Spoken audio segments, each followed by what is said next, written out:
নামাজ পড়তে ভালো না লাগলে একটি দোয়া পড়বেন। এই হাদিসটি নবীজি সাল্লাল্লাহু আলাইহি সাল্লাম আমাদেরকে জানিয়ে দিয়েছেন। নবীজি সাল্লাল্লাহু আলাইহি সাল্লাম নামাজের পরে সালাম ফিরিয়ে এই দোয়াটা করতেন।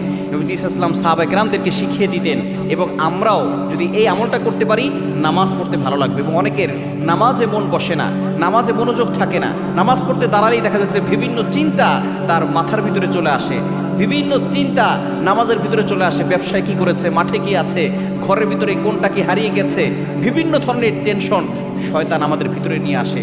সুতরাং নামাজে মনোযোগ বৃদ্ধি করতে এবং নামাজের প্রতি টান আনতে আপনি এই দোয়াটা বেশি বেশি পড়বেন।